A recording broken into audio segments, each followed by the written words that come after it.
semuanya, kalian pada tahu nggak sih kalau setelah proklamasi kemerdekaan Indonesia pada tanggal 17 Agustus tahun 1945 dibacakan, bangsa Indonesia belum benar-benar selesai perjuangannya.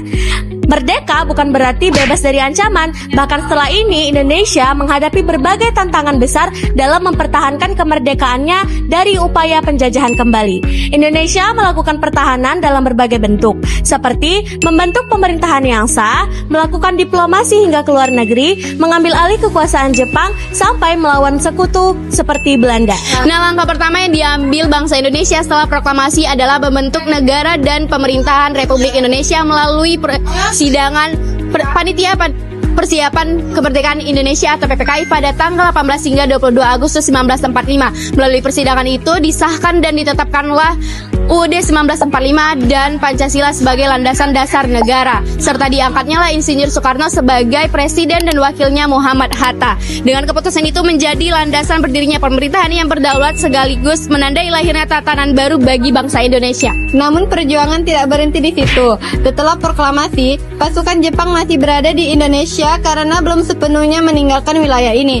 Rakyat Indonesia kemudian berusaha mengambil alih kekayaan dan aset-aset milik Jepang seperti kantor pemerintahan, senjata, dan fasilitas lainnya.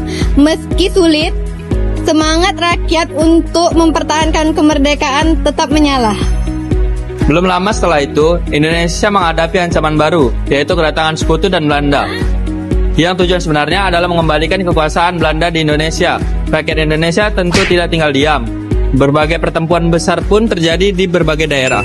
Lalu ada pula pertempuran Ambarawa, Bandung Lautan Api, dan pertempuran di Medan Area, yang menunjukkan semangat pantang menyerah rakyat dalam mempertahankan kemerdekaannya. Beberapa tokoh penting seperti Sultan Syahrir, Soekarno, dan Muhammad Hatta berperan besar dalam perundingan dengan Belanda. Hasilnya lahirlah beberapa perjanjian penting seperti Perjanjian Linggarjati pada tahun 1947 dan Perjanjian Renville pada tahun 1948. Meskipun tidak selalu menguntungkan bagi Indonesia, kedua perjanjian tersebut menjadikan bukti bahwa perjuangan bangsa ini dilakukan melalui berbagai cara, bukan hanya dilakukan dengan senjata, tetapi juga dengan diplomasi dan negosiasi. Puncak dari perjuangan diplomasi terjadi pada tahun 1949 melalui konferensi meja bundar di Den Haag, Belanda.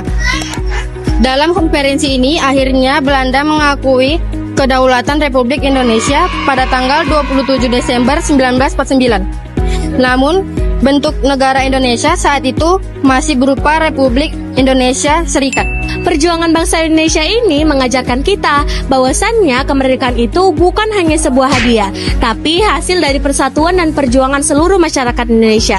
Para pejuang mempertahankan Indonesia, mengorbankan nyawa, pikiran, bahkan tenaga agar bendera merah putih tetap berkibar di bumi Indonesia. Dan sebagai generasi penerus bangsa Indonesia, sudah sepatutnya kita menghargai perjuangan tersebut dengan cara mempertahankan Indonesia dengan menjaga persatuan dan memberikan kontribusi positif bagi negara.